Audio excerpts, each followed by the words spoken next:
मित्रांनो, स्वागत आहे आपलं मराठी योजना या यूट्यूब चॅनलमध्ये। मित्रांनो, सर्वप्रथम आपण जर आमच्या चॅनलवर नवीन असाल तर आमच्या चॅनलला नक्की सबस्क्राइब करा की जेणेकरून येणाऱ्या नवनवीन व्हिडिओ, माहिती व अपडेट्स आपल्याला अशाच प्रकारे भेटत राहतील। तर मित्रांनो, मुख्यमंत्री माझी लाडकी बहीण या योजनेतील जे 26 लाख लाभार्थी अपात्र ठरवण्यात आले होते, या सर्व लाभार्थ्यांची अर्जाची छाननी आता फिजिकली व्हेरिफिकेशननुसार होणार आहे। तर याच्यामध्ये अधिकारी हे यांच्या अर्जाची छाननी हे फिजिकली जाऊन करणार आहे। तर महिला व बालविकास मंत्री आदित्यताई तटकरे यांनी आपल्याला त्यांच्या ट्विटर हँडलवर 2 दिवसापूर्वी त्यांनी त्यांच्या ट्विटर हँडलवरून आपल्याला महत्त्वपूर्ण अशी माहिती आपल्याला दिलेली आहे। तर मग मित्रांनो, बघूयात याच्यामध्ये आपल्याला काय माहिती देण्यात आलेली आहे।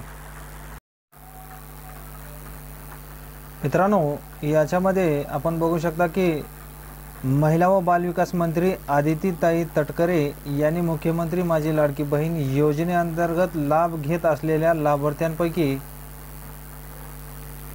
सुमारे 26 लाख लाभार्थी योजनेच्या निकषानुसार पात्र दिसून येत नसल्याबाबत माहिती व तंत्रज्ञान विभागाने प्राथमिक माहिती उपलब्ध करून दिली होती। सुमारे 26 लाख लाभार्थी राज्यातील सर्व जिल्ह्यामधील आहेत।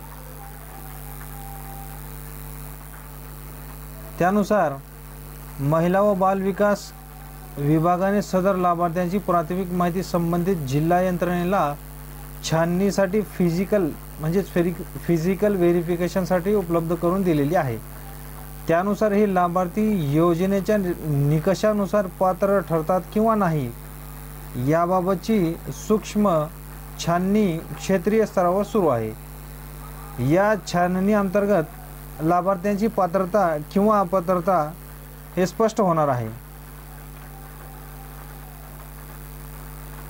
छाननी अंती जे लाभार्थी पात्र ठरतील त्यांच्याबाबत माननीय मुख्यमंत्री आणि दोन्ही उपमुख्यमंत्री यांच्या मार्गदर्शनानुसार योग्य ती कारवाई करण्यात येईल। तसेच पात्र ठरणाऱ्या लाभार्थ्यांचा लाभ यापुढेही पूर्वीप्रमाणेच सुरू राहील। तर अशी ही महत्त्वपूर्ण माहिती व अपडेट्स आम्ही आपल्यापर्यंत पोहोचवण्याचा प्रयत्न केलेला आहे। तर भेटूयात नवीन व्हिडिओ, नवीन अपडेट्ससह। तोपर्यंत धन्यवाद।